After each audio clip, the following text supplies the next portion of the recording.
Hey there. We do love to play with energy, okay?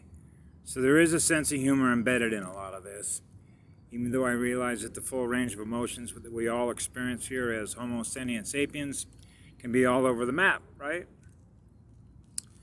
I thought I was done for the day, but given some things that came to me after I did the last one, I thought I probably needed to cover what are known as electric wars.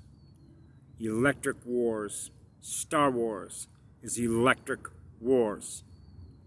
Electrons, harvesting electrons, harvesting currency, okay?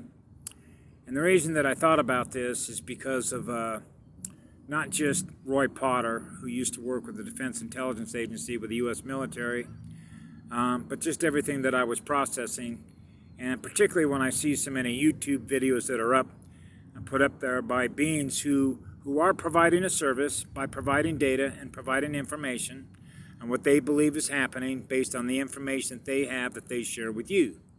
Okay? So one of the things that I look at is, and this is not meant to disparage anybody, okay? But it allows us to know the difference between, in this case, who I am and who they are, and we're different. And we're different because I'm native to this planet and they're not. So they can put up their own YouTube channel, but I can tell by observing their behavior and how they use the energy that they use to experience who they are and share that energy with others, how they live their life, that they're not an Indian. They're not native, okay? Even though they're providing information, which I happen to know to be true, because I get information from those that are other Indians that I know they're with the Earth Defense Forces. And that, of course, also has to do with powerful spirits and the communications that I get, particularly in the morning, because of how much light I run, based on the speed at which I'm experiencing who I am and which those communications take place. Transmitters, neurotransmitters. The speed of the information that I receive, I can calibrate the speed of the information that's being communicated to me so I know who it's coming from. Okay? The frequency that identifies the identity of the communicator. Okay, that's what we do. So we run very powerful stereo receivers and transmitters. Yes. So I thought as one example, before I get into electric wars, was, for example, because we tell stories as teachers through our experiences. Our experiences represent what we learn, because what is the function of learning? Why are we teachers and students in the cosmos? To learn more about not only who we are and the relationship that we have with everything else, but what is the direction in which we're going? What does the future have to hold, right? Future proves past. So like, for example, when I mentioned before, in my childhood, my future self was communicating to my childhood present moment self what was happening on my future timeline, okay? Which means the timeline that represents what I am is a singularity. Okay? So my future self was simply communicating to me, this is the future. Okay? So then you have, if you will, a timeline. And thus I call it play mode. So you can hit the rewind button. You can go the fast forward mode, know the future. Okay? Because you know your timeline. You wrote it. Okay? That's what it means to be the singularity unit. That's the benefit of being in one of our avatars, one of our creations. Okay? So, for example, about a year and a half ago when I was on the Big Island in Hawaii at a place called Lapahoihoi, which has a lot of healing energies there, there was a big pavilion there, and there must have been, 15 or 20 people there. And because I began being aware of more information, which means the energies are speeding up, the events are accelerating, the changes are accelerating, okay? Timelines are collapsing, okay? So I realized as an information provider, which means I make the information available to others, what they choose to do with it is naturally going to be up to them. That's what your free will is, okay? So I walked into a pavilion, and one of the things that Indians do traditionally, sign language, without saying a word, I put my hand over my heart. Okay? Now, particularly when mothers are around, they know what this means. I live through my heart, which means I come in peace. I come in love. Okay? So I walked in there and I said, I'm a native Indian. I raised my right hand and said, I'm a native Indian. I live through my heart and I come in peace. Okay? That's a benchmark. That's establishing the discussion that's now going to take place between myself and them. So the females and the mothers that are present, they understand. They will listen. Because they know that you are coming from the perspective of what love is. That's what it means to be a First Law Nation Indian. First law is love is the law. We live in peace. Okay? So part of the art of the communication that I realized when I was growing up, for example, when I was around other children, or actually in this case, young teenagers, 12, 13 years of age, who were getting in fights with each other. So if you're a peacekeeper and you have a responsibility to sort of de-escalate the energy that was being experienced between them, wanting to duke it out for whatever reason they were duking it out, right? We understand that all engineering problems, all problems are solvable through love, aren't they? Okay? How to maintain the peace. This is how the art of the communication comes in, particularly if you're going to all of a sudden insert yourself into an escalating environment where two beings who are two males that are fighting against each other to break that up. That's sort of imposing our will on them, isn't it?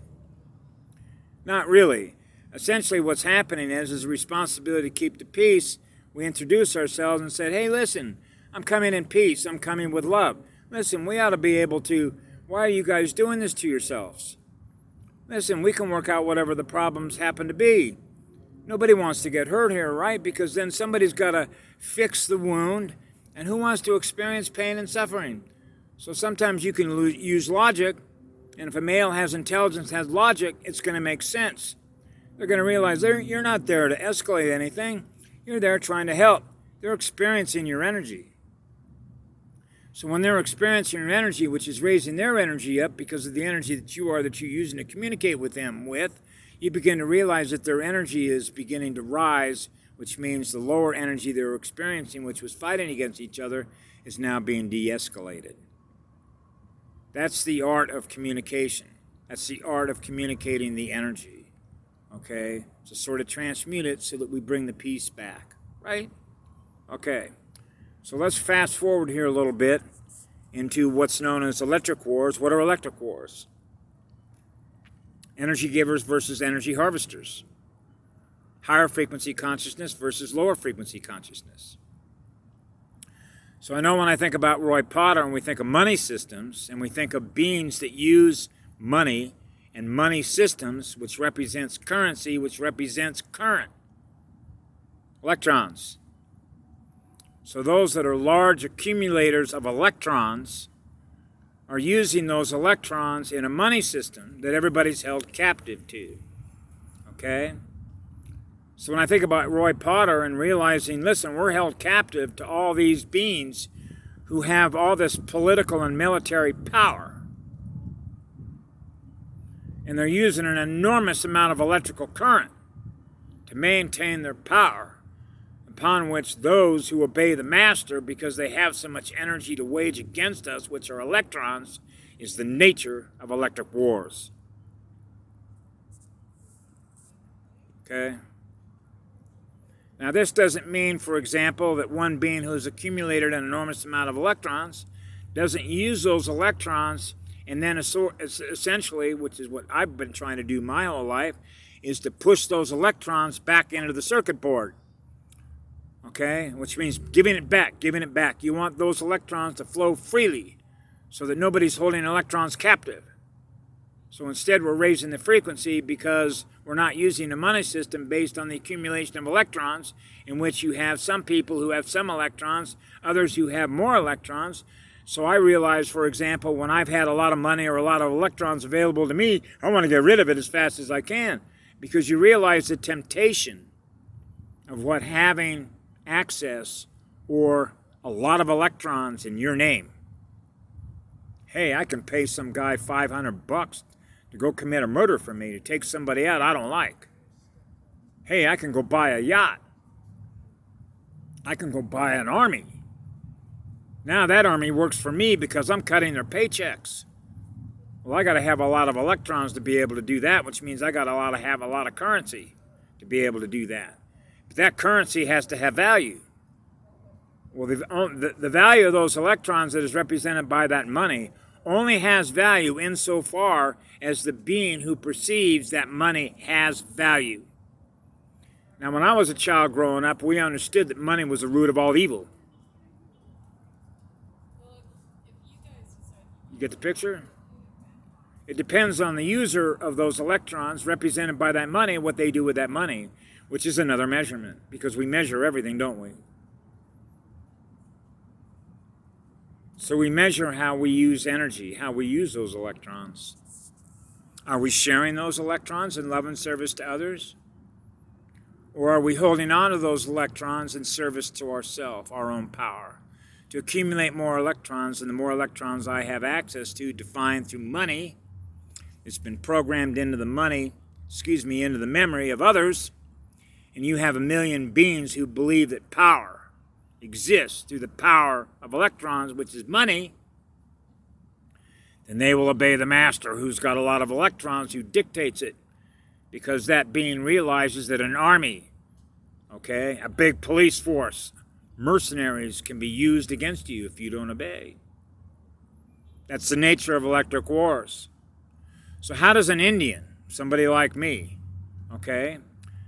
deal with something like that? It's real simple. I'm not giving you any more of my electrons. You're done. I'm done with you. You're not getting any more electrons out of me. So that's what I did. I unplugged myself. I'm logging out of this shit. So when I was about 20 years of age and I got done working for the Forest Service at the end of fire season, got a postcard from a friend of mine who showed me a treehouse he was living in on the North Shore of Kauai. I jumped on an airplane. I was there within about 40 hours with a knee board.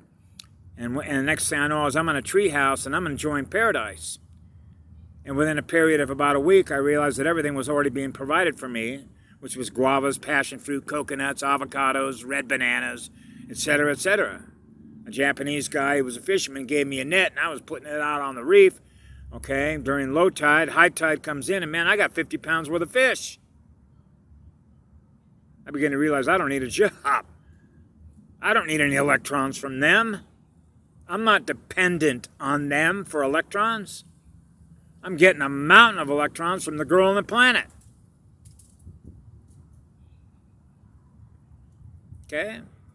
She's providing everything that we already need.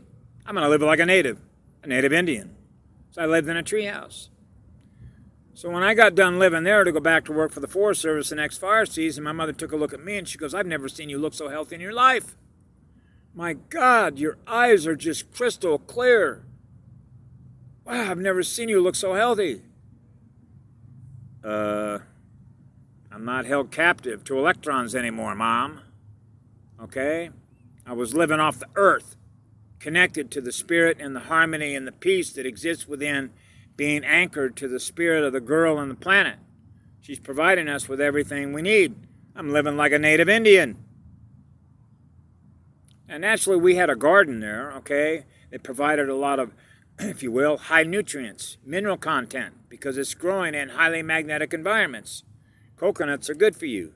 I shared with this last night with a woman at a homeless shelter, because about once a week, what I'll do besides brushing my teeth with baking soda and borax, which is good for parasites, by the way, getting rid of parasites, but coconut oil in your mouth, keep it in your mouth for about 15 minutes, and between both of those, you won't ever see the dentist. At least I haven't for a long time, because your teeth are piezoelectric, right? We live in an electric universe.